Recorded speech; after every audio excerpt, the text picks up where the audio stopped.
What's up, everybody? Welcome to episode 9 of the Between Two Tales podcast. My name is Kevin. I'm joined by my co host, Dave, and we are about to make another epic story today. We were just talking beforehand about hopefully we get some words to make a zombie story because we've been watching The Last of Us.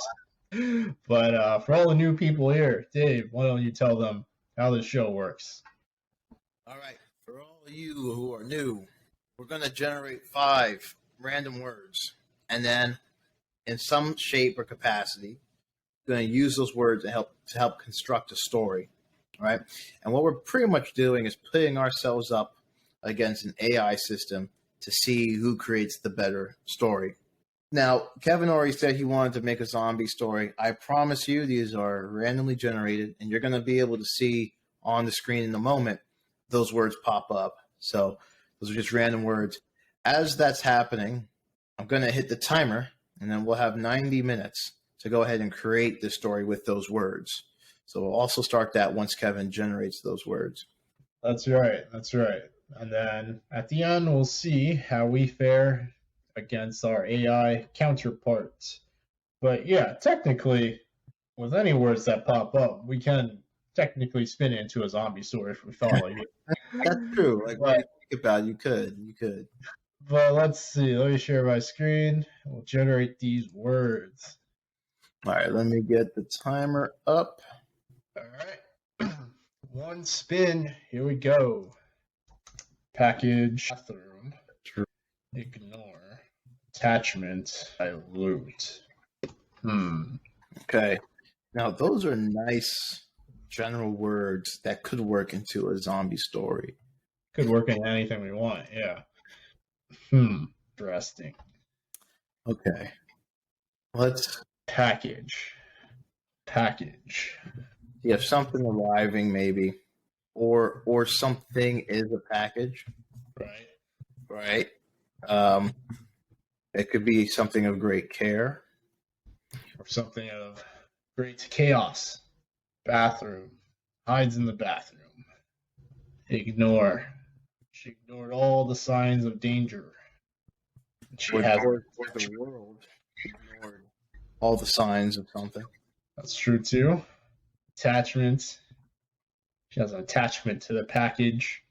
An attachment to a person or the past. Attachment to an idea. The idea the way before, the time before, whatever event happens. A gun attachment, like a silencer, a scope.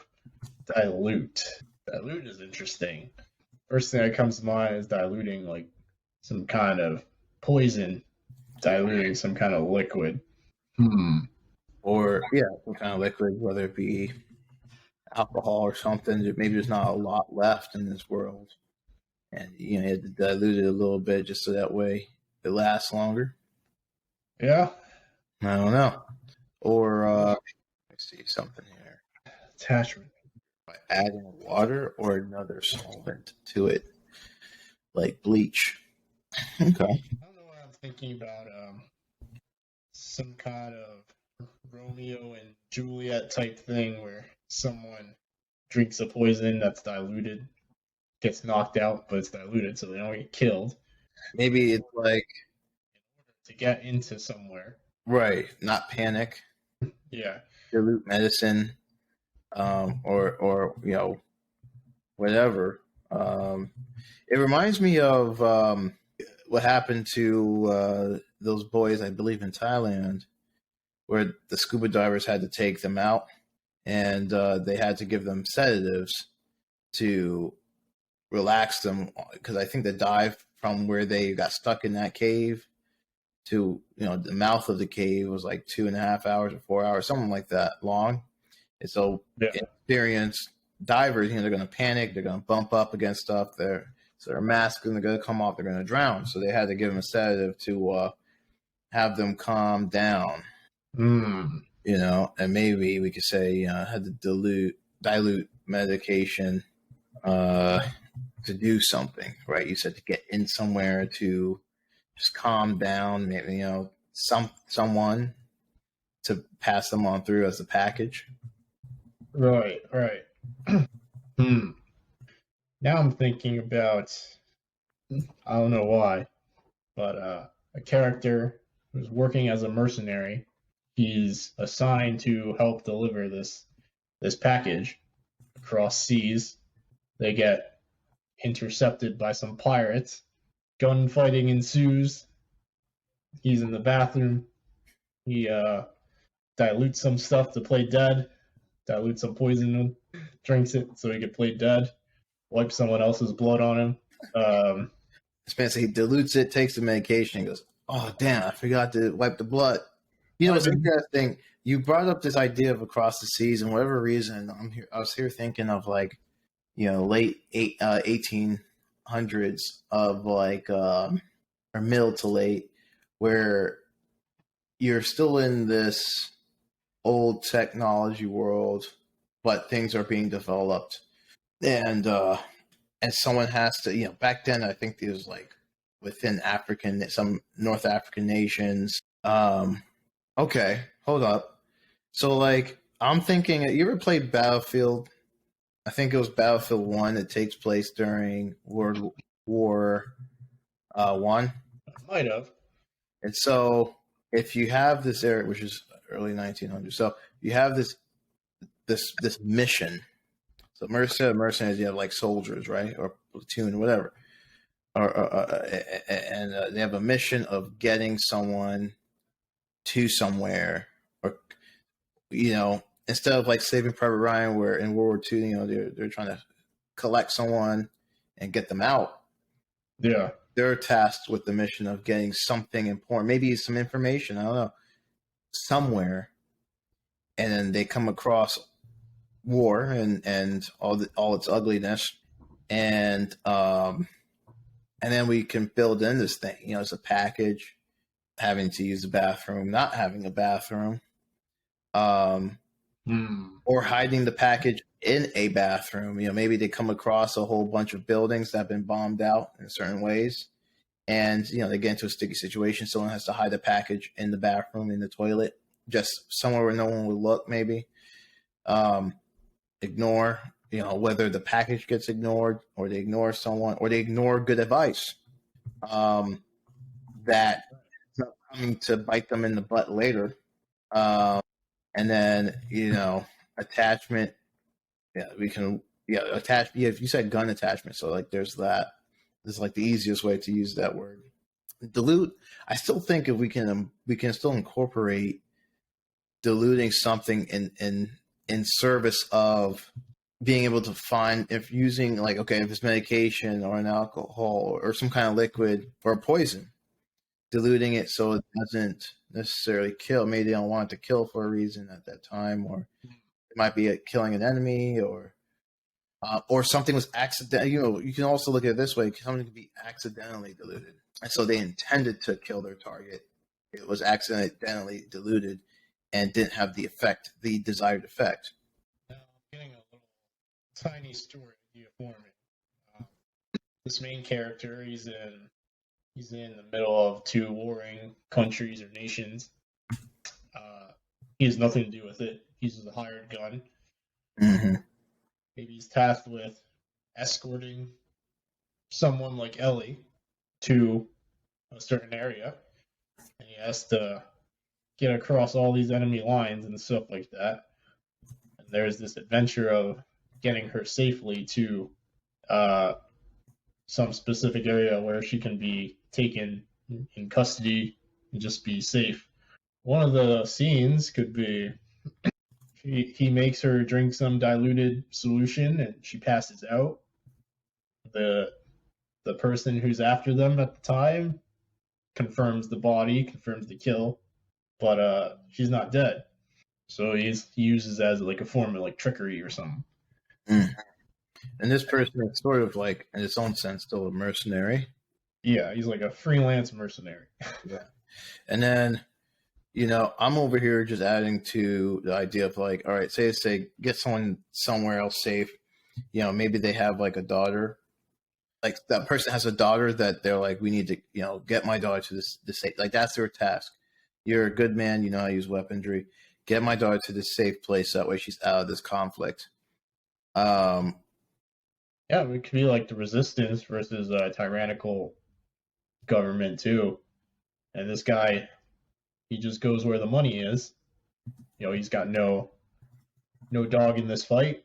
Yeah, and it can also be something where he also doesn't. It's just the person is just the package.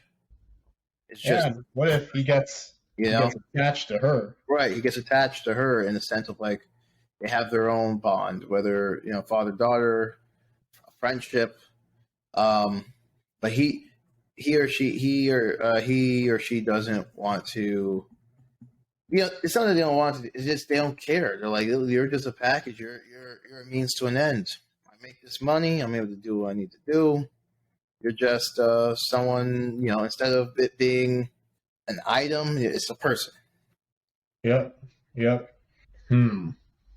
feel like just to make it interesting, maybe there's like a background story of this character. Maybe he comes from a company or a guild of mercenaries, and this is his last mission out.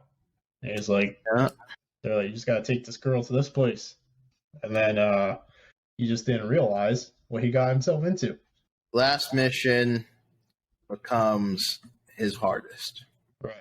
And and of course we're gonna have all this war-torn crap happen around him, which makes life hell. Especially if we put him in World War I era.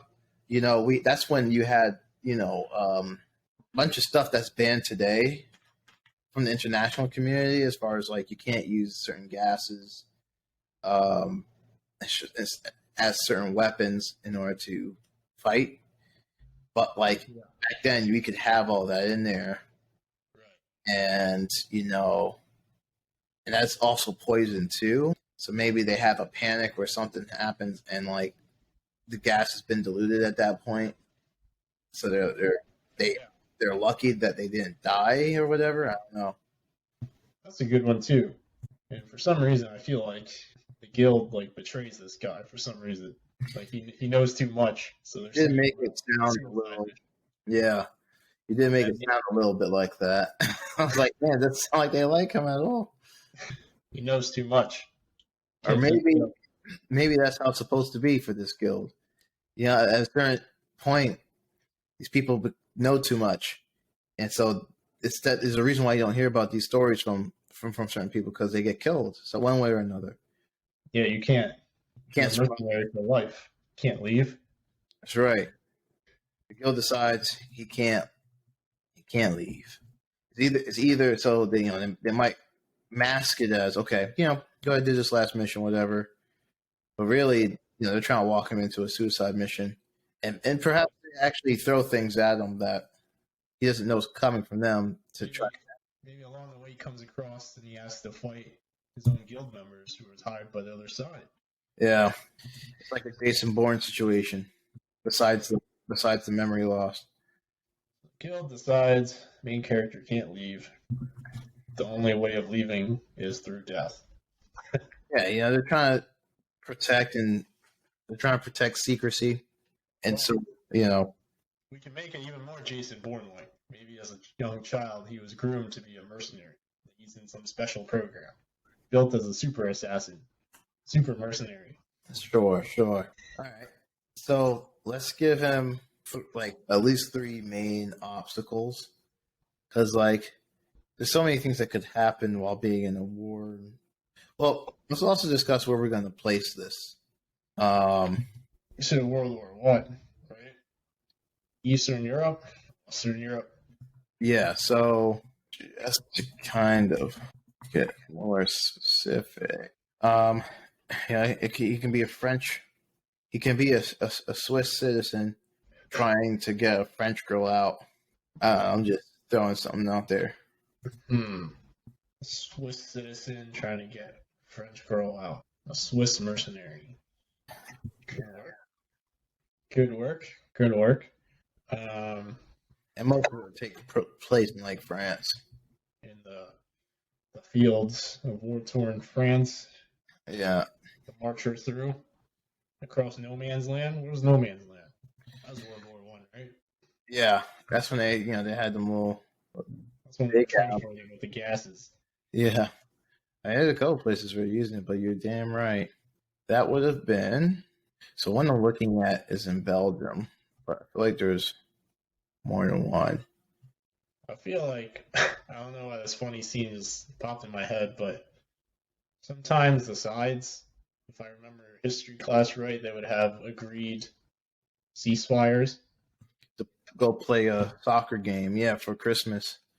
Yeah, so someone breaks the ceasefire, they start shooting at each other while he's running across no man's land. This man says we're gonna change. Yeah, because he plans it out. He's like, all right, you're gonna have a ceasefire from this time to this time. This is when we dash across.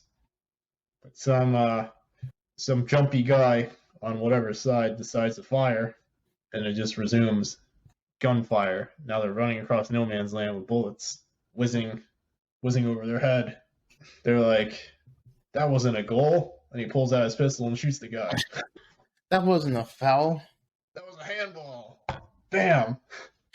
You know, it seems more generalized. It's like, okay, it looks like there was some no man's land in France, so we can keep that. I mean, they're in different places. It looks like, so we'll just kind of, and if we're wrong, someone in the comments will let us know.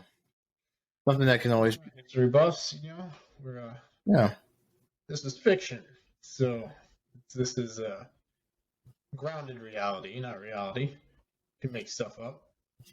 Like, what was that story that's nominated, that movie that was just nominated for Best Picture? All Quiet on the Western Front? Pretty sure that's World War One, right? We have Liberty, and it's a first draft, so it's okay. You can always change it later.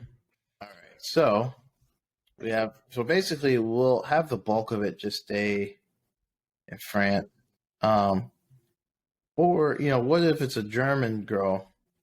Her parents want her to get away from this, and they have to move through Allied sides. I might add an extra layer of difficulty. She starts speaking German. Starts speaking German. You're like, what did you say? And who's this imposter? So we'll say characters. So we'll say. I feel like I just watched a war movie not too long ago where some guy literally just got done saving some guy, went through hell, came back, and one of his teammates or one of his allies mistaken him for a Nazi and shot him after all he went through. I mean, I'm sure that happened quite often. Probably, yeah. Okay. So let's start giving some names. What did I say this guy was from? Belgium? Or no, I didn't say Belgium. I said he's from Switzerland. Whitefish Stick. He's a master of disguise. He can pose as a German, speak fluent German, French. Knows all the languages. It's a natural linguist. He's going to have to survive this. He's going to have to teach her. It's going to be like, make sure you say this words.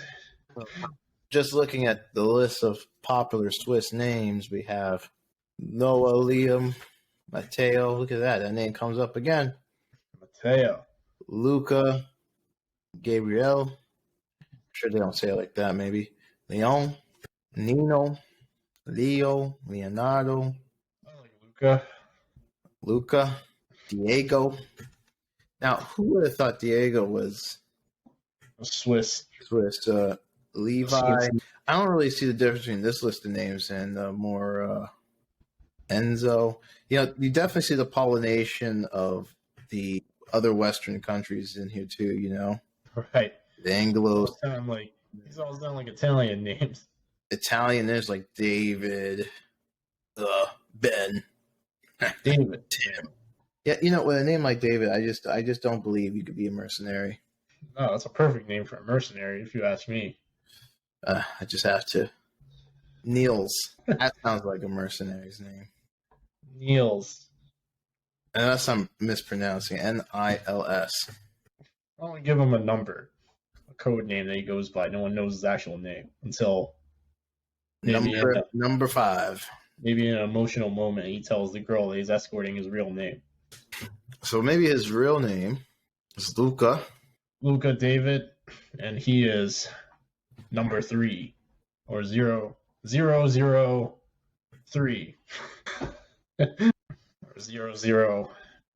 007. No, I'm just kidding. 005. Okay. Well, you can always change the name later. So we're going with Luca. Luca the mercenary, aka 0. Let's just make him 3. 003. 003. This is your last mission. It sounds weird because it's like, is there no one else? Maybe he's number 257. Well, he's got to be an OG. There are other numbers. Oh, they're trying to steal from James Bond, eh? He's trying to leave. He's done his duties. He's spread enough carnage. Well, think of it like this: if there's a board above him, right, their numbers might be 01 or 001, 002, so on. That's so true. Like, we have to give him a little bit of distance. That way, it's like there are higher ups, so maybe he's like 12. Number 12. Number 12. We can do that. Number 12. Luca the mercenary. Number 12. Master of Disguise from Master of Disguise. From Switzerland, whatever that's going to mean for us. All right. And so, quick characteristics. Blonde hair, blue eyes. Sure. Well, I didn't mean like that, but This person. he, it's kind of like what made him decide to leave. Why now? Because I was going to say, doesn't necessarily care about certain things. I feel like in stories that I've seen or read, in situations like this, they just committed some kind of crime that, well, they did something that was so ethically, morally wrong to them that just shook them. Like maybe he Has to leave from home. maybe he killed a little girl as part of a mission back in the. You know what? He accidentally killed Accidentally. a whole bunch of children. Hear me out. He planted a bomb meant to go after one person, maybe, some kind of higher up Government official. A bunch of school kids were walking by. Bad timing, wrong place. He feels guilty about this, and he has to get out. And then there's another tie-in with this young girl. He doesn't want her to find out that happened. And sort of, there might be a little bit of a redemption arc in this.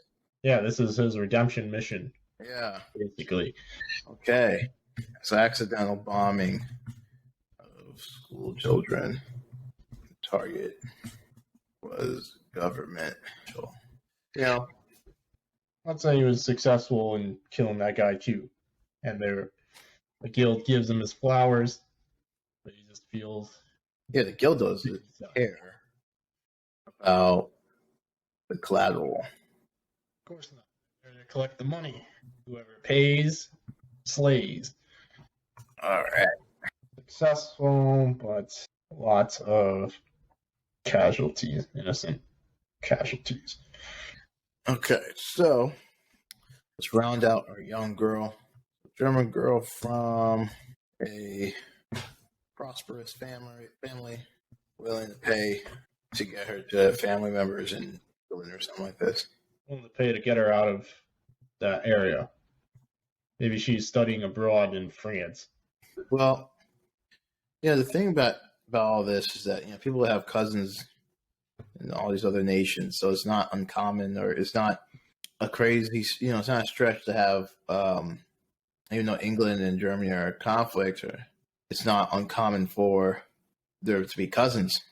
I mean, hell, even the royal family, I believe, had cousins in Russia and all these places, in England at least. I'm sure it's the same thing. I mean, it has to be the same thing for the other royals or whoever is leading. They have cousins and so on, right?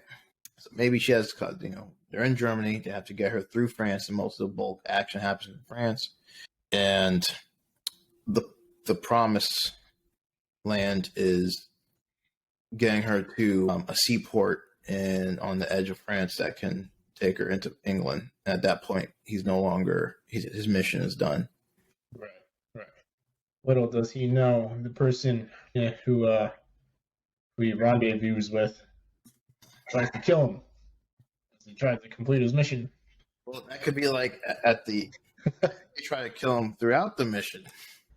Like he's not only like evading soldiers or trying to stay out of their way, but he's evading his own guild. Yeah, yeah. Like we're gonna get him.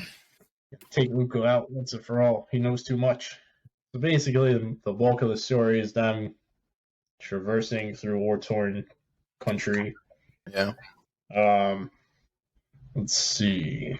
So what we don't have is necessarily a clear sense of like what would have to happen during that time in France, if that makes sense. You know what I mean? Like what would happen in France besides like, yeah, they'll bump into some resistance, so like let's put it like this. I'll put like France and then a couple things that they'll have to get through at least. So we have no man's land, whatever that entails, we'll figure it out later.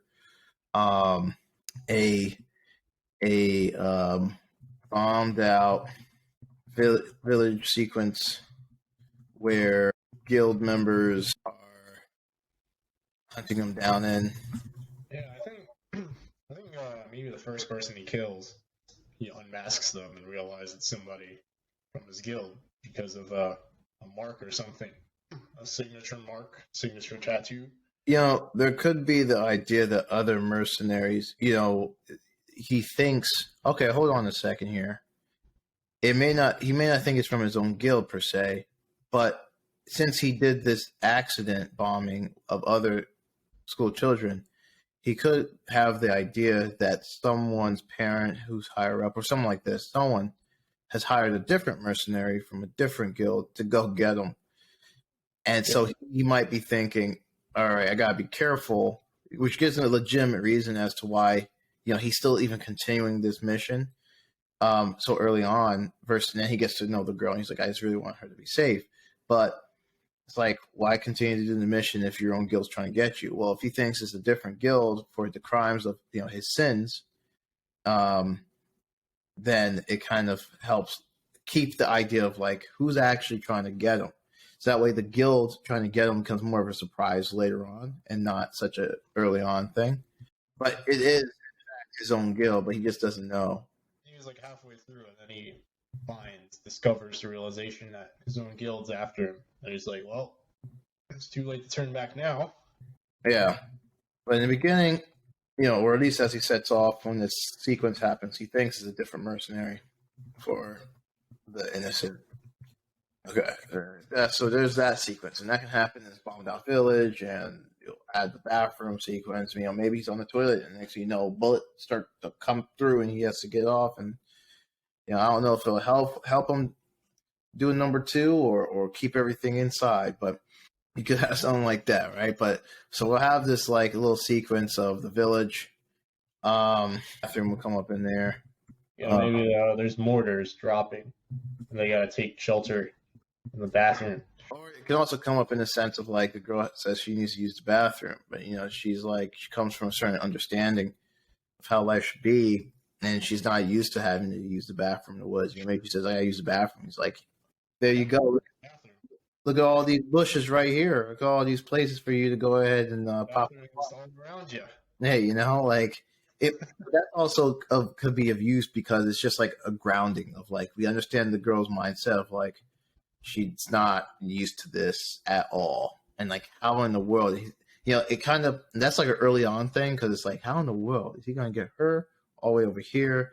She's over here thinking, all right, find me a bathroom. Man's like, oh, aren't you in luck? Look at all the places where you could use them. I got a funny first sequence between the two. Maybe it seems like number 12 Luca makes it seem like he's this is gonna be like a smooth, fancy escort because he's picking her up in a nice car. He's driving, but he stops in front of a forest and he's like, all right, we're going through the woods. And she's like, what? He's like, you heard me. She thinks that they're gonna be in that car. Man, it's like, all right, time to start walking on foot. That's right. The whole time, from the time he gets to the agreed upon drop zone, She has all these suitcases with her. he Takes the suitcase and just tosses it over the cliff. get rid of all that. Yeah, that would be a privileged girl realizes exactly what kind of journey she's about to embark on. But it's also cool because you'll have this dynamic where by the end, she's toughened up, you know? Maybe she ends up saving him in some way, somehow. We'll see. All right, well, let's add that in. Right? So, okay, you got that. So I feel like potential like intro bathroom scene / like suitcase and all that stuff. That's over a couple in a no man's land, a bombed out village where mercenary tries to get him. Girl, we actually have to get her name. I don't think we got her name yet, but girl saves Luca from Jessica. That's a German name, I think. Another mercenary.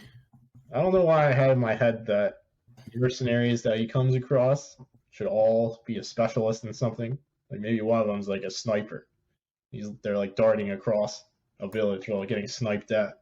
If he's a specialist at that and he can't hit them without them knowing, he might not be a specialist. Well, Luca's a specialist too at everything. Whizzes past him, he's like, "Oh, that's a specialist sniper. It's okay. We'll keep walking at the same pace. He won't." Maybe the way that he gets saved by the girl, he's fighting a specialist in hand-to-hand combat with knives. The dude's about to stick him, and she shoots him. Yeah. I think that's the most plausible thing for a person who doesn't really know what she's doing.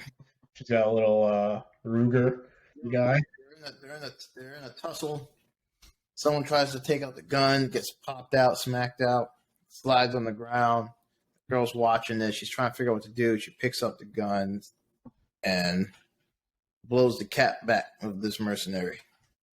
Yep. Blows him, hits him in the head while he's on full mount on Luca, trying to plunge the knife into Luca's chest. Right. And get blasted. So we'll have that scene. We'll have it take place. All right. In a movie theater. I just want it to be somewhere random. Maybe it takes place in a bar. I don't know.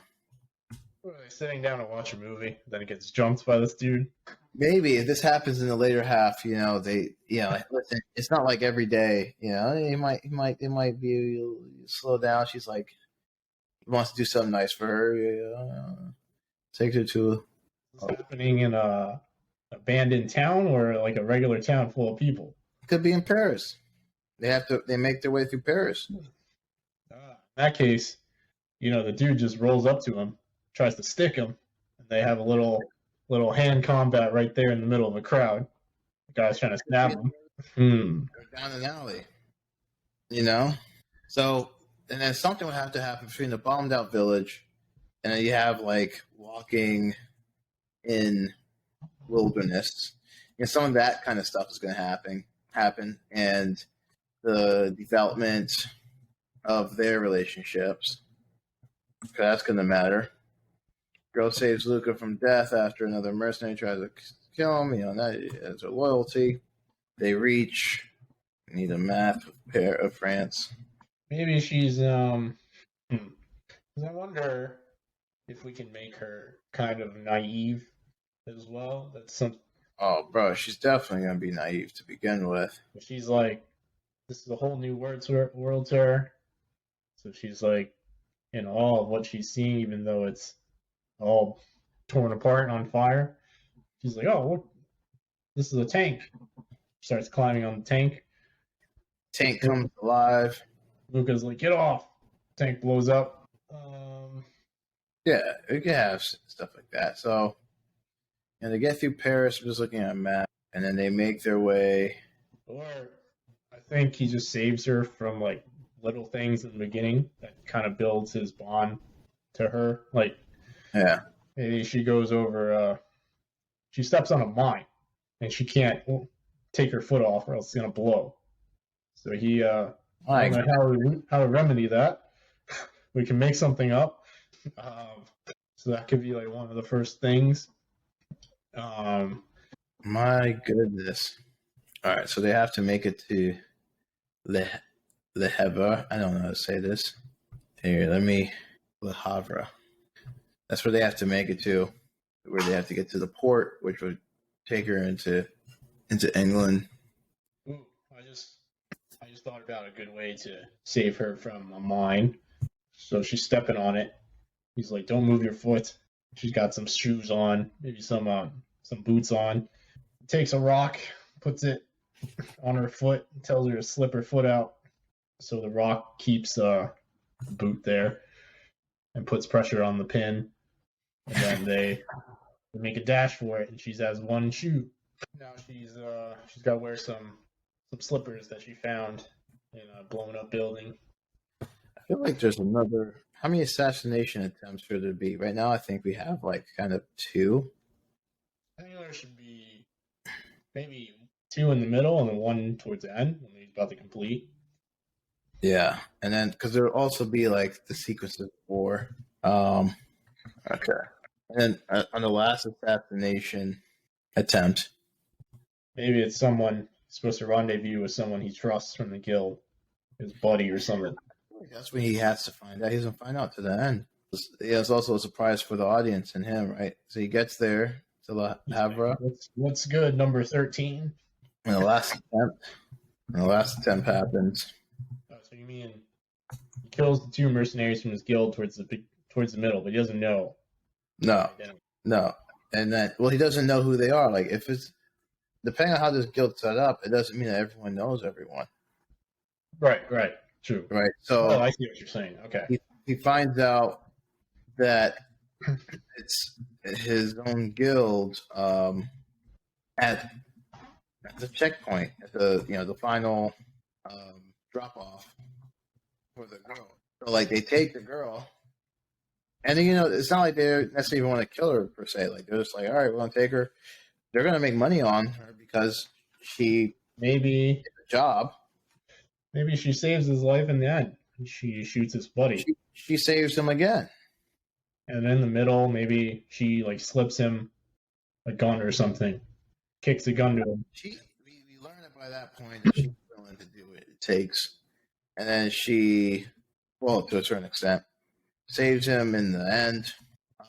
Maybe they start to like tell him like they will mark him off, so he's unaware that he's going to walk to his death. Like he drops her off. Thinks everything is normal. Well, everything seems normal and fine, right? They're acting for him a little bit.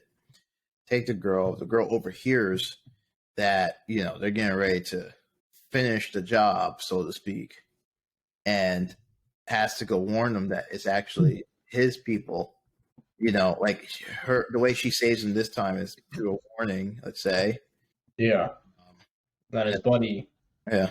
His buddy's like, "Congratulations on your freedom, number 12." Then pulls out a gun and shoots him in the gut. Says. But I'm saying, like, after some time, like, they drop him off. They don't necessarily attack him right away. Like, yeah. And then, they have a debrief, let's say. And during the debrief, they were going to do it there. Right. Betrayal. Right. All right. And then we'll figure out, like, what happens after that. It's just survival and the story. So the way I kind of have it set is, well, it's a soft set. So we have the introduction guy. Luca meets the girl, and we'll go figure out her name in a second. But we find out that she's like a, passenger princess in a sense. Like she's not really ready for this hard living that she's about to be doing. All the luggage, all that stuff's with her. She doesn't realize that she needs to get rid of it. Her bathroom's all around her. Life is going to get real tough real quick. During all this, they stumble across no man's land, or a no man's land, because there's multiple, but they come across one version of it. He has to describe it to her, let's say, like, what's going on, and then they find themselves in a bad situation. Okay, whatever happens there happens. They get out of that. They finally get to a bombed-out village, and that's the first attempt that a mercenary tries to get them. And then I have this as just walking in the wilderness, but some more time to develop their relationship, the characters' relationship to each other. While war and terribleness is happening around them, we can have some kind of other war-related event, just like No Man's Land, but something else happened where they're getting shot at or have to run or whatever. Then we have a situation where in Paris, they reach Paris. Girl saves Luca from the death of another mercenary who's trying to kill him. She shoots the mercenary off of Luca. Blah blah. Okay, we'll round that out. I just put out in the fields of France on the way north, so something may happen there, and then they reach Le Havre, and the last attempt happens. Finds out the guild is trying to get him after he drops off the girl. They take her, but she saves him by warning him what's going to happen, and then I guess my mind says as she warns him, or soon after she warns him, stuff starts to happen, and he needs to protect both of them. Yeah, that looks like a good sequence. It's a very soft sequencing, but we still need to give it some color. So the first thing, they come across a no man's land, right? Yeah, and I just have it in there as no man, so who knows what happens, but it's something terrible. I think they start using gas. Right, right, we did say that. And he gives her, maybe they don't have a gas mask on hand, he gives her his jacket. He's like, hold this close to your mouth, and then he's going barehanded because he's a superhuman. He can hold his breath. He's trained for such things. So they're dashing across no man's land, telling her to cover her eyes, don't breathe. Somehow not getting hit. Bullets are flying over. They're exploding just behind them. That's right, bombs are detonating. And maybe they fall in a ditch, and there's incoming soldiers marching forward, and they gotta hide. And the tank rolls over the ditch or something. He's they're just put in a very gnarly situation where they just have to be silent. Right. Well, we have 36 minutes. Let's start rounding out some of this stuff. Let's get into the first little thing here. So, we gotta kind of set it up so that way he goes to this girl's, the meetup point to meet the girl, right? So, oh wait, I'm sorry, we have to get the girl's name real quick. Right. German girl name. It's a German girl's name. Let's do Ella. Lena. I know a person named Lena. Lena. Yeah. Lena. Berta. Eleanor. Dude, Lena and Luca. Sounds like a plan. Lena and Luca. So Lena, Luca. All right, cool. Now, okay, so we have to begin. We got to set this man off on his journey. So I would assume that, well, if they wanted to kill him, they should just kill him there. But I feel like he would get a telegram. They kind of operatives in the field. They don't necessarily go to the same place all the time. So he might get a messenger hunts him down, and it's hey, you need to get to so and so place. I got coffee. Cafe. Paper boy comes up, hands him a paper, picks up the paper, looks at it. There's a message there. Maybe it's one of those. They're circling the first letter of each sentence to spell something out. Something he has to decode. Basically, the gist of the message is one last mission, and you'll have your freedom. Meet.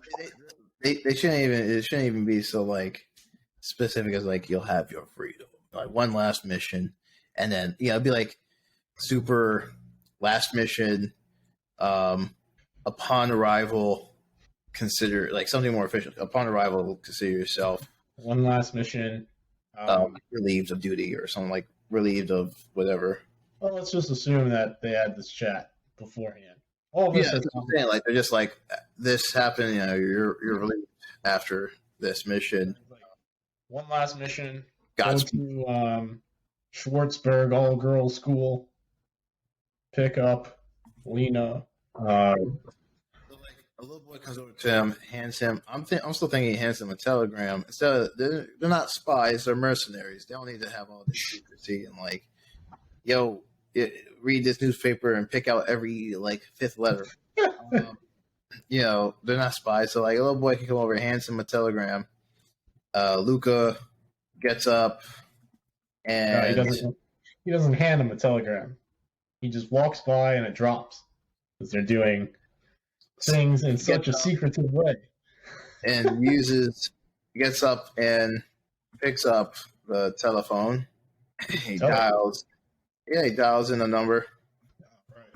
Right. And so the telegram, the words or the message of the day has been for me at least, keep it simple, stupid. So I'm just like, you know what? Telegram comes in, it's pretty much like old school beeper, and the boy sends it to him. They have telegrams or whatever, and then he gets up. It just says, whatever it says, it doesn't really matter, but we can assume it means like call, whatever. Gets up, gets on the phone, dials in the number, and we hear. He asks the bakery owner if he can use the phone. Yeah. In that conversation, a voice says, "Are you ready?" This man can't help himself. Are you ready for your last mission? We can't even make it sound jolly. Are you ready for your last mission? Something along the lines of like, "We'll miss you. We'll miss having you. Thank you for your service." Thank you. Exactly. Ooh, yeah. And then we're like, who's number? Like, why do they call him number 12? Thank you for your service, number 12. You've done well to establish yourself. One last dance, number 12. One last dance. Isn't that a movie? Probably. One last dance. Go to coordinates, whatever. Here you will be given a package to bring to wherever I said, the seaport in the Havre. Bring to the seaport in the Havre. Godspeed. Now this man is adding some Winston Churchill. Bro, we gotta keep up with the times. All right, so you're going through hell. Just keep on going. We got some simplicity in the sense of like, go to these coordinates. You'll be given the package to bring. He knows where he has to bring it to. Godspeed, whatever, right? Okay, so now, Luca hangs up the phone and pays the boy a quarter. Flips him a quarter for his coffee and I don't know, croissant. Sure. They're in France, right? And croissant. All right, first coffee and pastry. There you go. That's what pastry. Walks out. We see the countryside. Luca takes a train to where? We don't know. To wherever this all-girls school is. To wherever these coordinates take him. Luca gets off the train at is it Germany, right? Germany. Yep. At the Frankfurt border of Germany, let's say. He looks at his map and begins to walk towards his destination. So now I wonder if he should feel like someone's following him, or if we want to add any of that stuff in. Some suspicious men get off with him.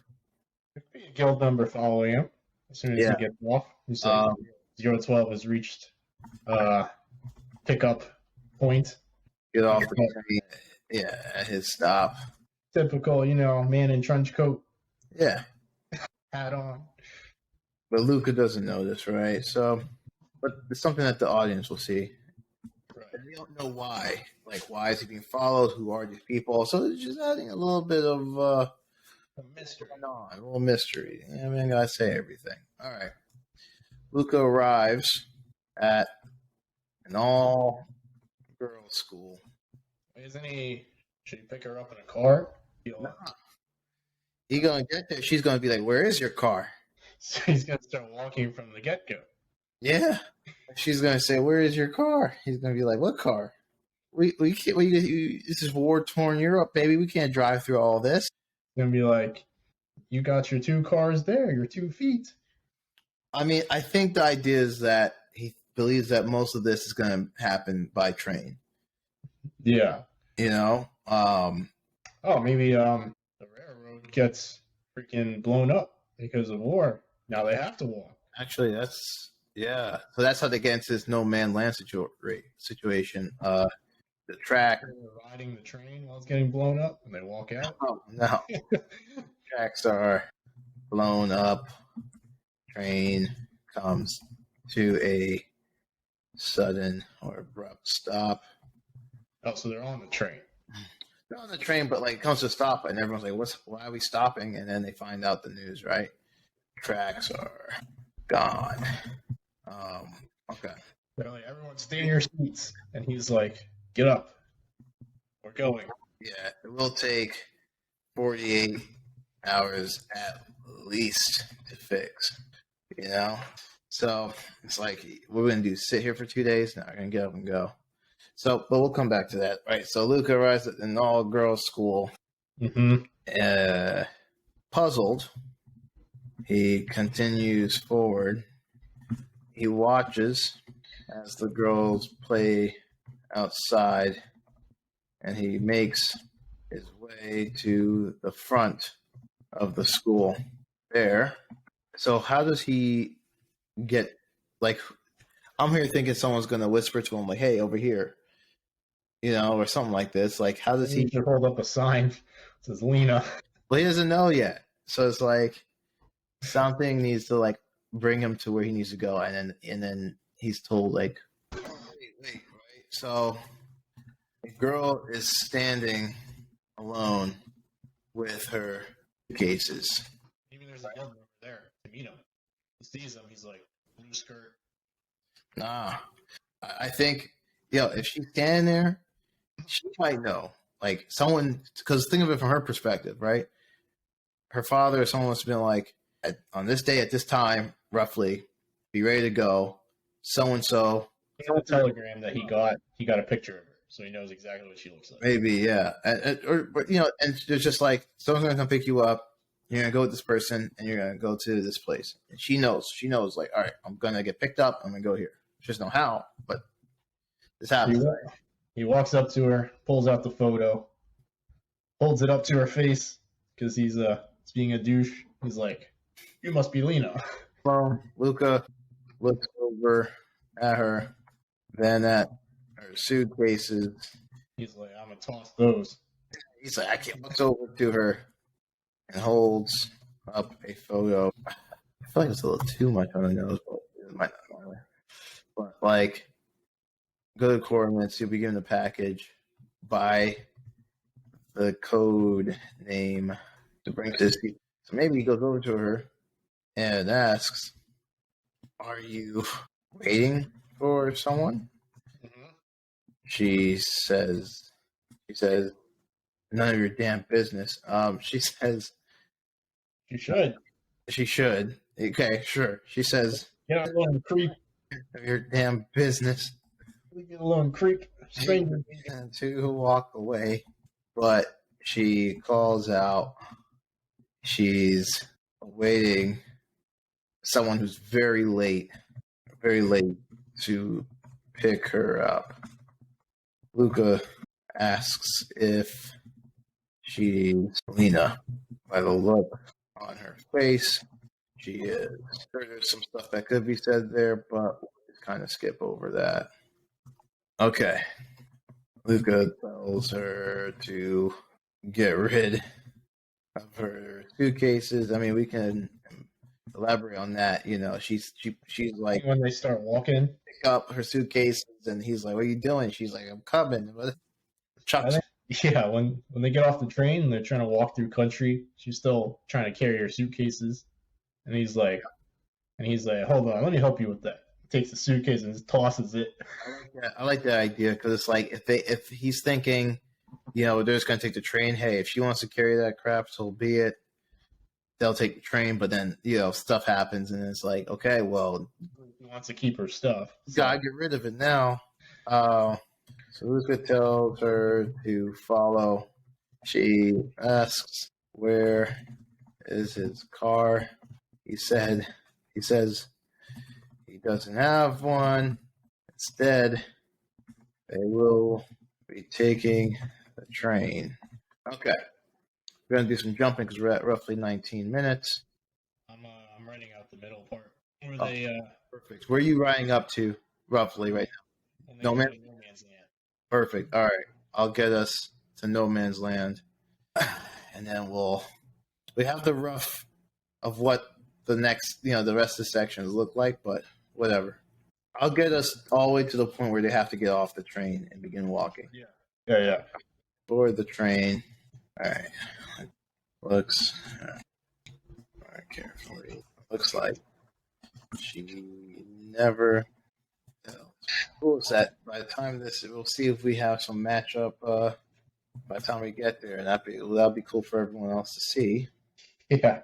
It's not really a more detailed story, I think, is happening here. Details are needed in this type of story. Yeah. Where are you going to dump them out so I can write that section as well? You have No Man's Land. I'll dump them out. I'll write up to when they get to Paris, and then you can close Paris. Okay. Yes. No Man's Land and the village. The bombed out village. Yeah. Okay. All right. Cool. So you guys are going to see something very interesting here, because we might have a story that comes together. Ultimately, it will come together.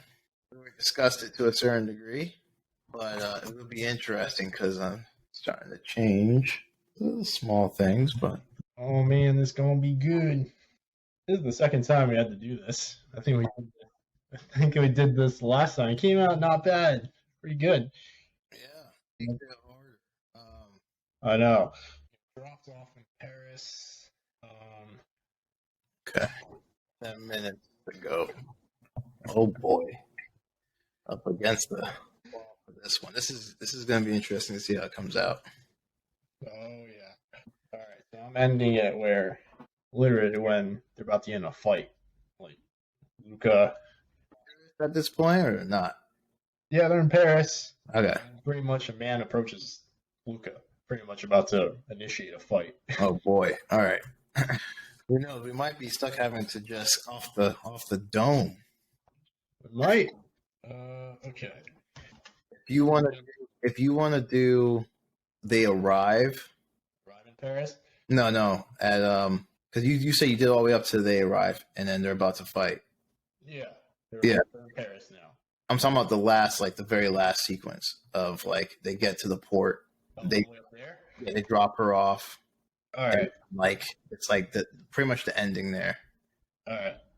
And I'll fill in the sections. I'll fill in the fight scene and then, or that sequence, and then fight scene at that.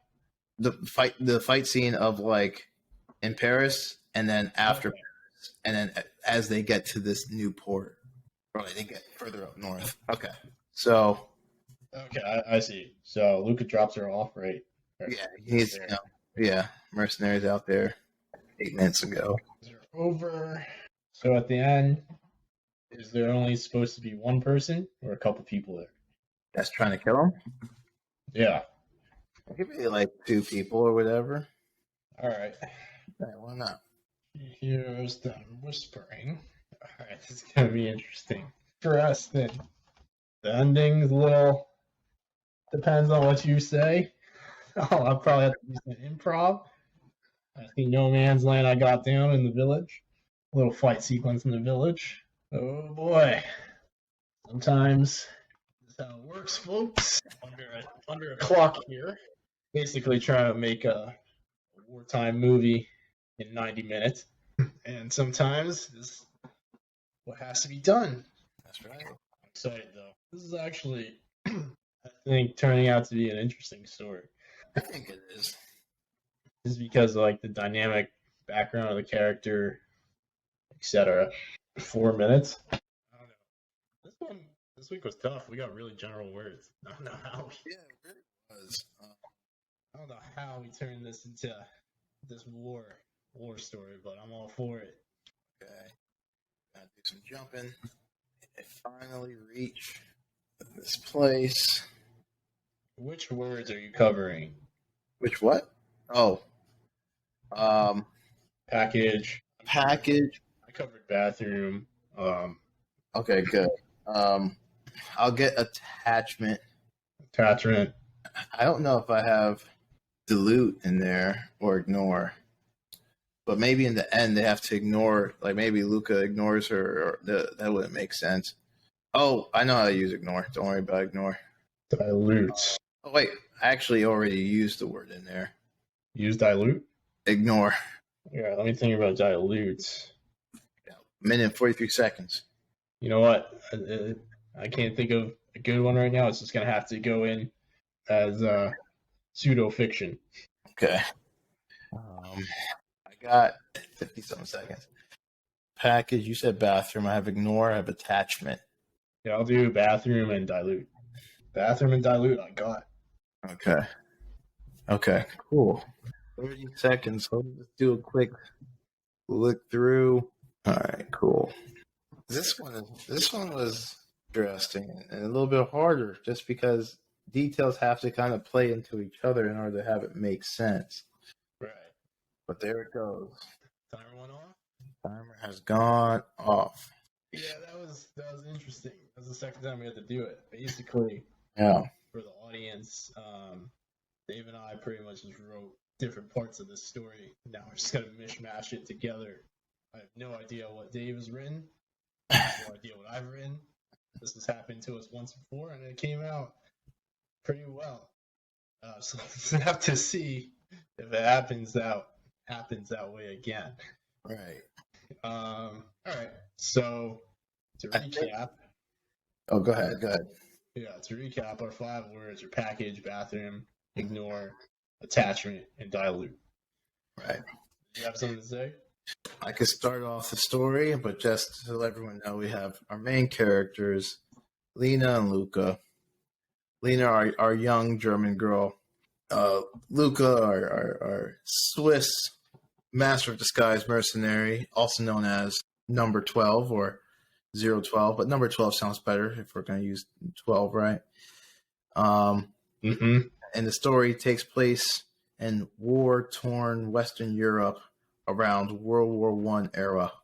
That's right. Okay. Now we get started. Let's get started. All right. We begin our story. Luca, or number 12, is sipping coffee in a cafe. The area is surrounded by Nazi soldiers going about their business and maintaining order. A little boy comes over and hands a telegram to Luca. He looks at the piece of paper, gives it a quick read. Whatever was on that piece of paper made him get up and walk over to the telephone. He dials in the number, and we hear part of the conversation. They greet. A voice says, "You ready for your last mission? I think it's sad, but we'll have to miss you. Thank you for your service, number 12. You've done well for yourself to establish yourself as a great operative. Let's have one good last dance." Luca is given the coordinates of where he would need to go pick up this package with the code name Lena. And he'll have to bring this package to Le Havre and on the edge of France. Luca hangs up the phone, flips the little boy a quarter for his coffee and pastries, and walks out. We walk through town. We get a sense of all the tragedy that's happened around in this area due to war. But out of all the other places that we'll soon see, this place is relatively unscathed, so to speak. Luca boards his train. To where? We don't know. But we just know he has some coordinates to get to. When Luca finally reaches his destination, he gets off the train, and we're in Germany. We can tell by a German this German sign above the train station door. He looks at his map and begins to walk towards the destination, as we know to as the coordinates. What Luca didn't realize, but we see as the audience, is some suspicious-looking men get off the train at the same stop, and they follow him. As Luca finally arrives at the school, those men pull off. Luca sees the girl. We see that it's an all-girls school with a fence on the perimeter, and little girls are playing out in the yard. Puzzled that this is an all-girls school, he continues forward. He watches them play. He's looking for anything obvious that tells him where the package is that he's supposed to be finding. He walks to the front of the school. As he gets to the front, we see a young girl standing alone with multiple suitcases and boxes of packages. Luca looks over at her, then at her suitcases. He walks over and asks, is she waiting for someone? As she should, she replies, none of your damn business. And as Luca's about to walk away, as it's fair enough, she calls out and says she's waiting for someone who's very late to pick her up. Luca turns around and asks, are you Lena? By the look on her face, she sure is. Luca tells her that he is the one here to take her all the way to to France. Bewildered, she asks, where is your car? How are we going to get there? Luca lets her know he doesn't have one. Instead, the train will do just fine. They get to the train, they board it. She still has all of her luggage with her. Now that Luca has the time to look at her a little bit more carefully, he sees that, she's a very beautiful young lady. She also looks like she never spent any time in rough conditions. This is juxtaposed against Luca's harsh face, as he's seen and gone through many things, many challenges in his life and his career. They look like an odd pairing to an outsider. Luca tells her that she should go to sleep. The rest will be needed. It'll be a long journey by train, and we'll soon be there. As we move forward in the middle of the night, the train comes to an abrupt stop. Everyone is thrown around and awake as to why the train has stopped.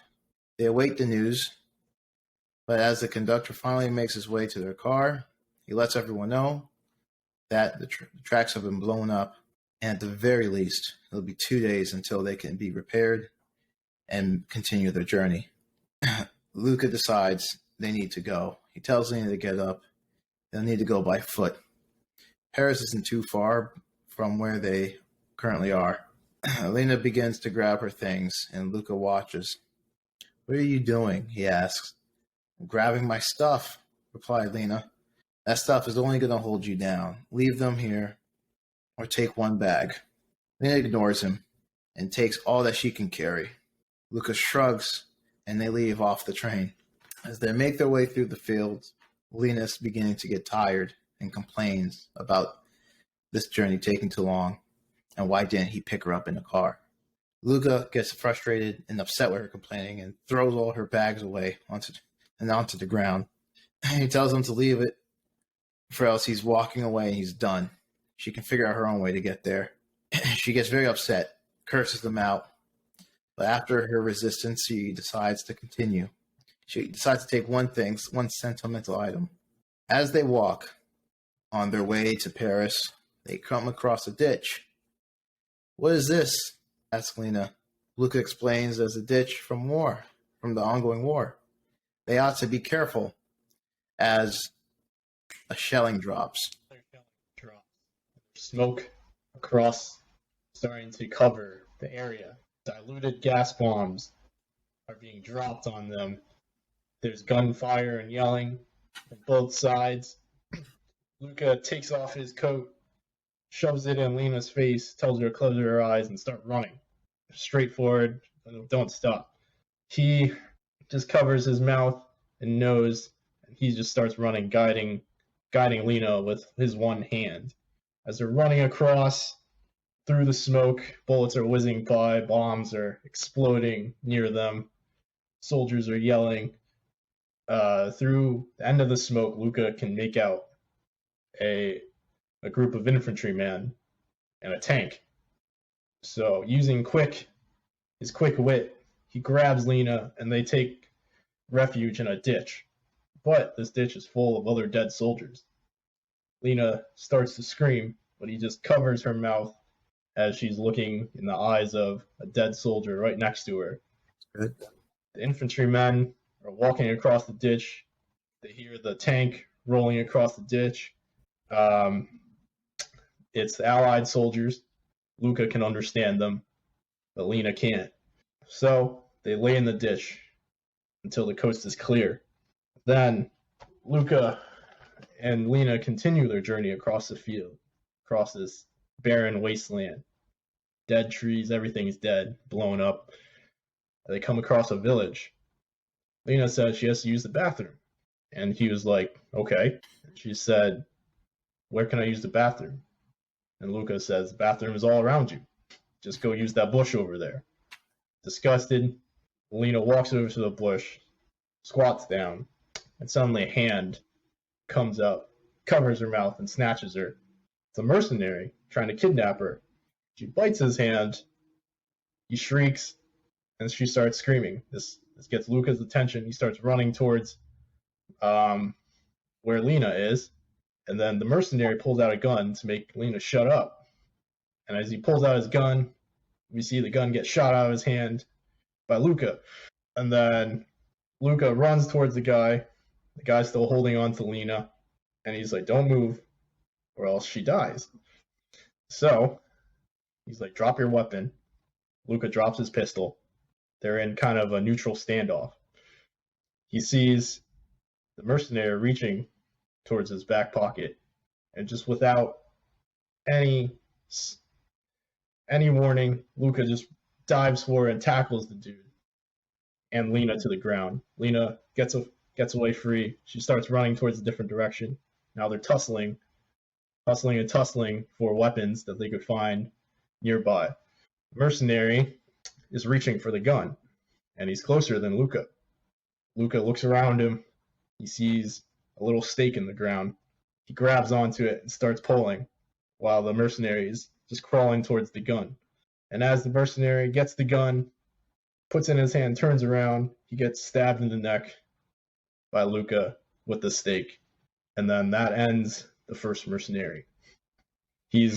Luca's walking around trying to look for Lena. He finds her shuttled in a corner inside a hut, scared, crying. And then he just holds out his hand and says, let's go. So they begin their journey again across the country. They reach a main road, and they're just walking along the road, and they hear a vehicle coming up.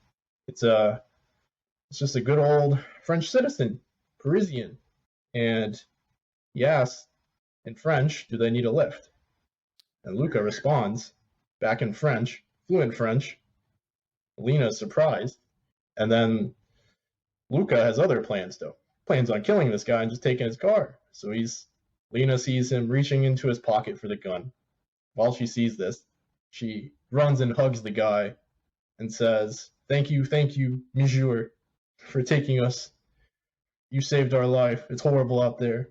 And this prevents Luca from trying to shoot the guy now, because Lena's there. So they get picked up and they're riding along. They finally reach the city entrance of Paris. They get dropped off. Go into the city. Everything looks normal. War has not reached this part of France yet. Lena tells Luca that she wants coffee and pastries. Luca's like, with what money? And then Lena holds out some money. She robbed the poor driver while she was hugging him. And Luca's like, all right, so you're starting to like her more. No, he's like, she's not a complete brat. She's got some Machiavellian, some skills there. So she runs off to a cafe to order some coffee. And Luca's just sitting there waiting for her when a man approaches. Okay. Just real quick, are they still sitting in there? Yeah, I was going to have it where the dude literally tries to stab him in the middle of a crowd, like coherent, like undercover. Like they're on the street or inside? They're on the street. Okay. Luca's on the street. She's in there. That's all I need to know. All right. The man pushes Luca into an alley and clubs him with the gun. Knocking Luca down to the ground. He has his hand out as if almost begging or wishing this person didn't shoot him.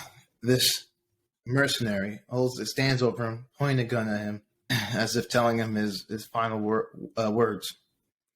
As he's about to pull the trigger, Luca smacks the gun out of his hands with a block of wood that was in the alley. With that, the gun flies off and hits the ground. Luca lunges at the man with everything, with animal-like characteristics, and fiercely punches the man to the ground. The man gets a hold of Luca's throat, begins to retaliate, somehow is able to turn him around, and now he's off his back and Luca's on his. They continue their fight, and as we think this fight's just going to be fist to fist, and perhaps even barbaric as they beat themselves to death, the man reveals a knife from his back pocket and tries with all his might to plunge it into the chest of Luca. Luca catches the man in midair, trying to plunge it into him. He tries and begins to push him off, but the knife begins to lower and lower as it begins to go into his chest, breaking skin, and Luca's trying fiercely to stop himself from being stabbed to death. A loud pop is heard. It's as if the world just stood still. The guy grunts, looks over, blood begins to pour out of his mouth, and Lena standing there with the gun in her hand. He passes away. Luca throws him over. He says, "Hurry, let's get food, provisions, and get out of here." They know they know I'm here. They leave Paris just as quickly as they came, and they make their way through the fields of France. They come across another village. Doesn't look like life is around, but they see it's been bombed out, and the dead is left to rot in the sun. Luca asks, what was the item that she brought out of the bag when she was getting rid of all her things? Lena reveals that the cross her mother gave to her when she was around 8.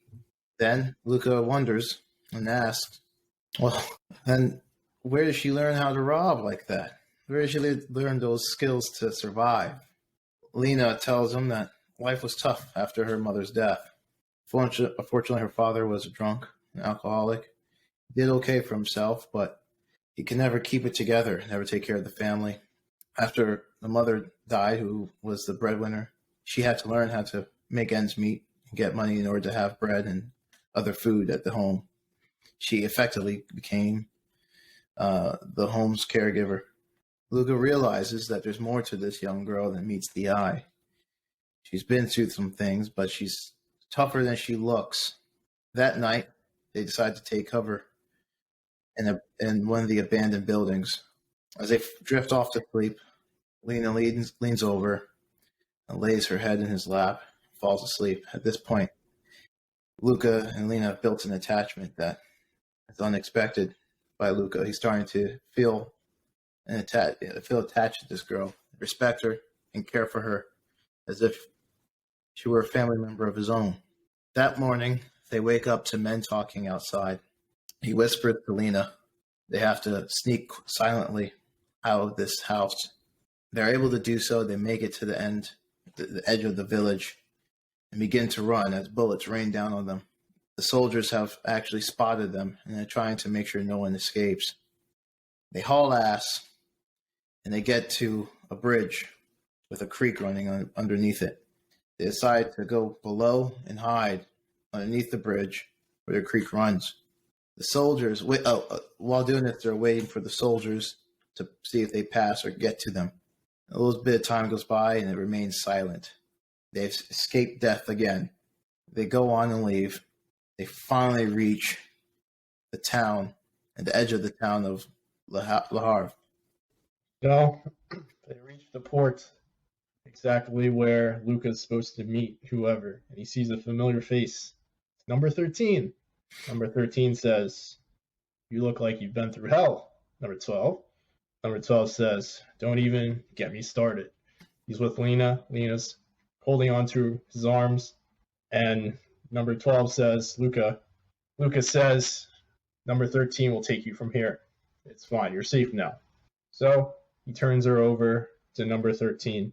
Number 13 tells the two mercenaries with him to show Lena her room, but they just put her in a dark room with a single bed, nothing in it.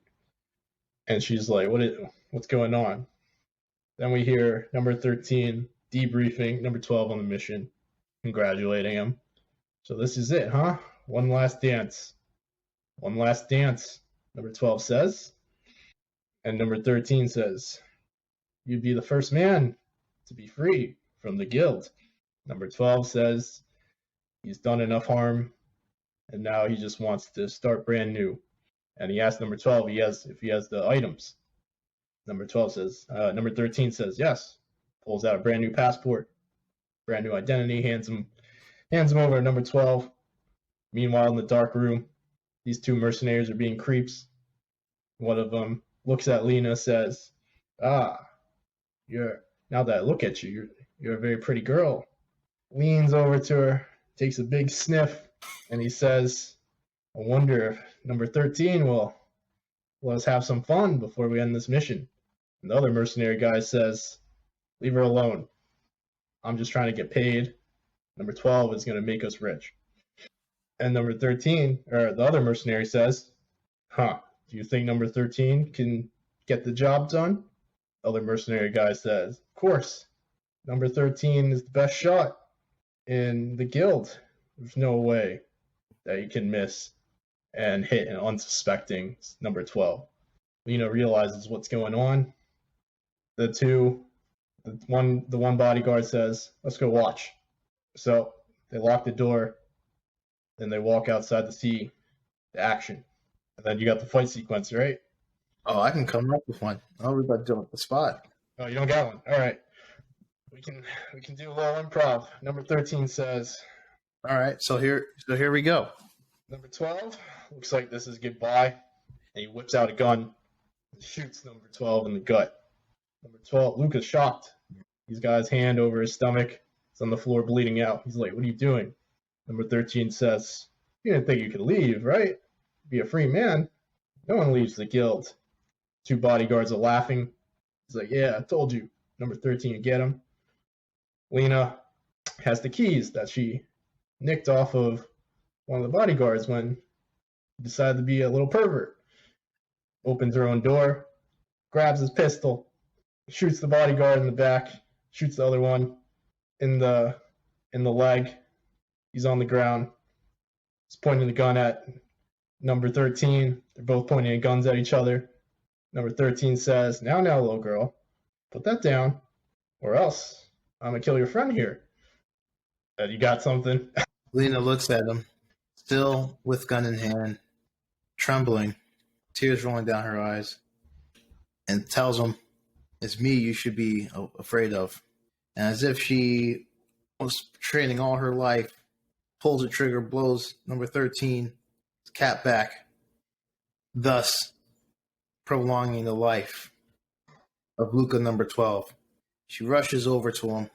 He's in a state of shock, on his way to death. She tells him to hold on. She can't go yet. He tells her he's not sure if he can make it. She asks him if he can get up. He tries to get up. The pain is too much for him to bear. She tells him, hold on, she'll be right back. She runs off and comes back with a bottle of diluted alcohol. She tells him to drink it. Maybe it'll blunt some of the pain, and then they can make their way to a doctor. Luca finishes off this alcohol. They get him to his feet. The pain is still overbearing, but with enough will to live, they start to walk down the street to a veterinarian doctor. They come crashing through the door. Lena says she needs help. This man is hurt. He's been shot in the stomach. She's not sure where. The vet says, I don't do surgery on human beings. You gotta take him to a real doctor. She says she can't. Some bad people are out looking for him, trying to find him. He needs to be done here. After a little bit of time, the vet says, okay, fine. Put him in the back. See what we can do. But I can't make any promises. Lena gets him to the back. The vet tells her, go ahead and wait outside. She says she can't. She has to be by his side. Make sure he makes it through. The vet reassures her that he's in He's in good hands. He'll try his best, but it's better if she waits outside. She won't want to see what happens next. She goes outside and awaits anxiously as this backdoor surgery operation takes place. The vet comes to the door, hands all bloodied. It looks like death has occurred. The vet tells her, think he'll be okay. He's unsure. He might have an infection, but only time will tell. She can come in now, though. She comes in. Luca is barely conscious, but able to talk. She tells him thanks for getting her to the destination, to where she needed to be at the port. Luca looks at her, tells her thanks. Not only did she save his life once, but she's done it at this point 2 to 3 other times. And he thought it would be him saving her life from war. And yet, she saved his life time over. They clasp hands. Luca tells Lena she needs to continue on to her safety and he'll be okay. He'll figure it out. That's what he's done his whole life. She tells him, find me one day if you make it out here. Look me up in England. He says he will. He'll try. With that, she leaves the door, looking back one last time as his body lay on top of this counter. She looks around, up and down the street. This time, she's no longer the girl we once saw that was a little naive. She continues on her journey to make her way to England. The end. A couple of years go by. See Luca in England, reading a newspaper, eating some tea and crumpets. School bell rings. We see an older Lena walk out. She's looking around. Luca lowers his newspaper. They lock eyes. And then she gets kidnapped. No, I'm just kidding. Then it ends. It turns into Taken 2. The sequel continues. That was pretty interesting. That was, I think, for all you guys watching, that was probably the hardest one we've done, but also the most detailed / very inspiring kind of story in a sense. Kind of heartfelt story. Yeah. There's like a lot of like little details, a lot of little things that kind of make it come together and make it feel nice at the end, make it feel complete, and like some real character development, some real character growth.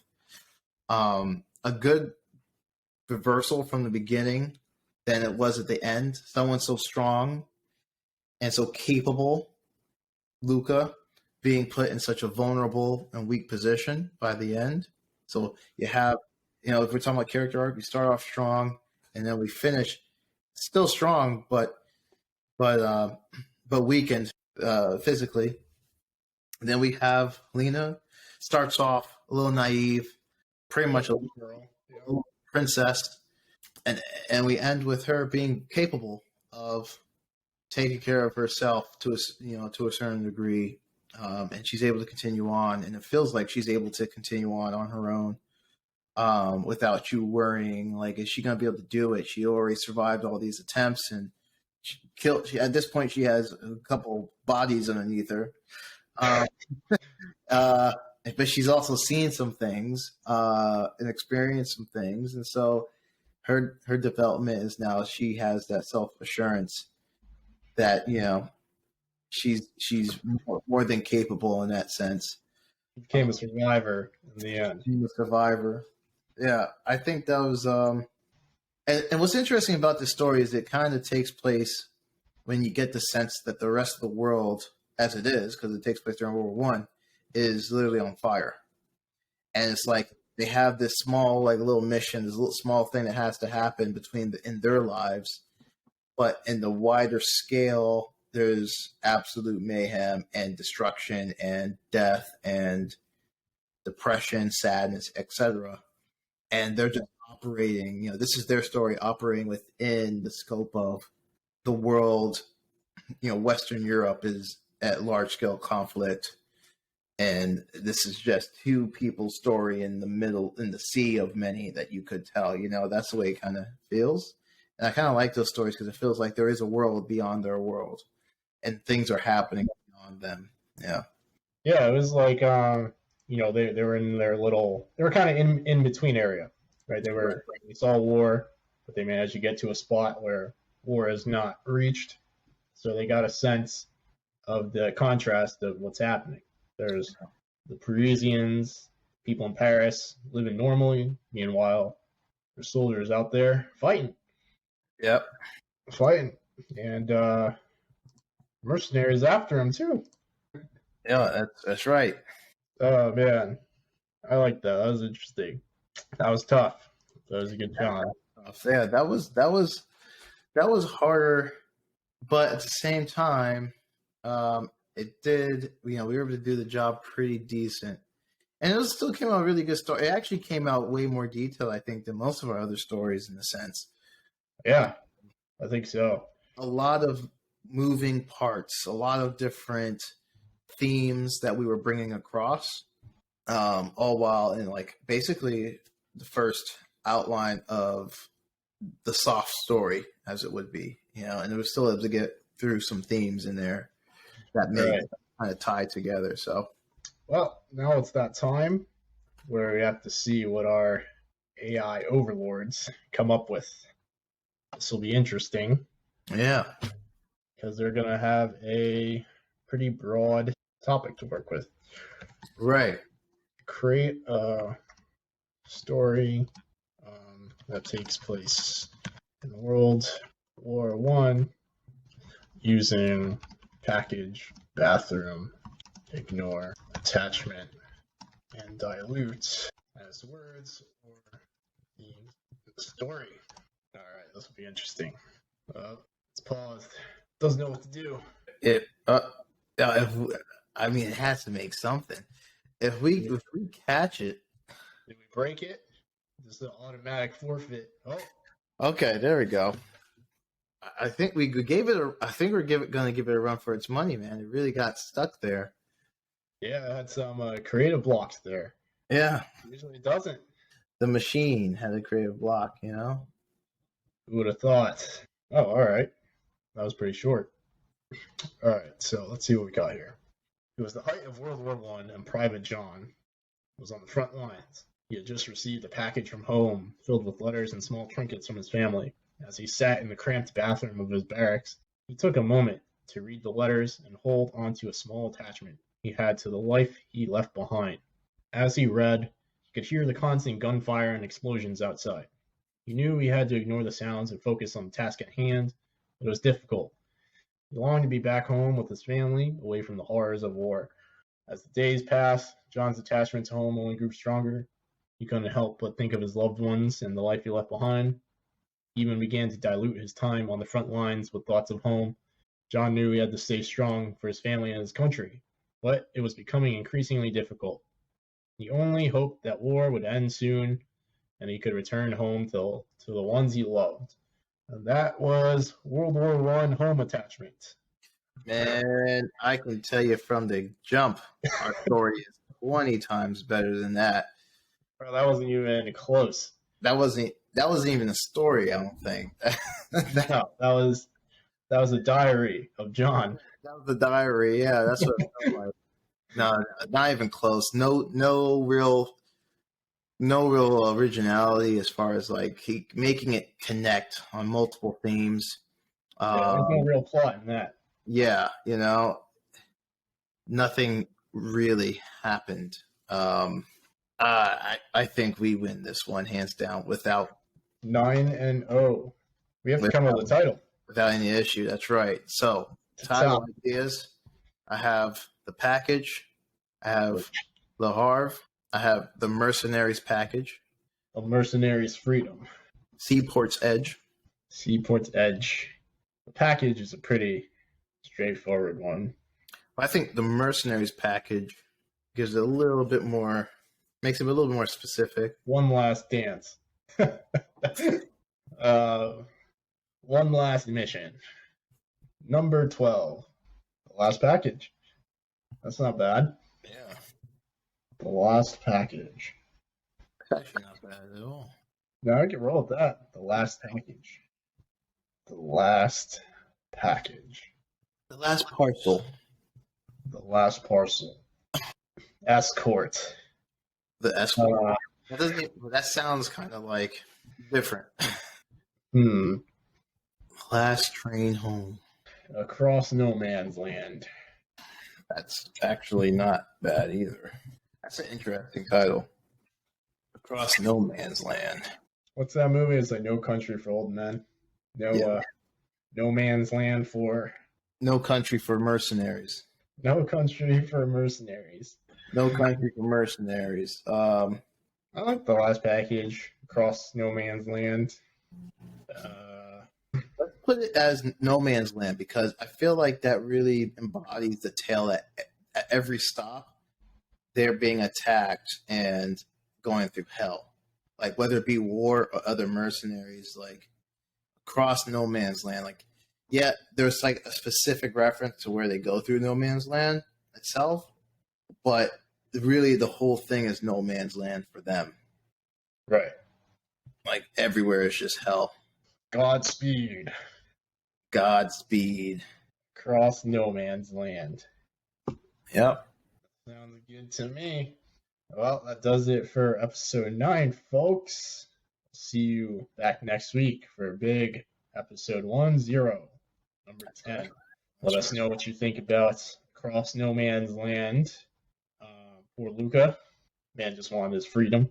But hard to leave such a life that he has lived. Hey, you're a mercenary. You live the mercenary. You die the mercenary. I mean, that's right. Trying to try to come get you. Unspoken mercenary code. That's right. All right, guys. We'll talk next week. Yep.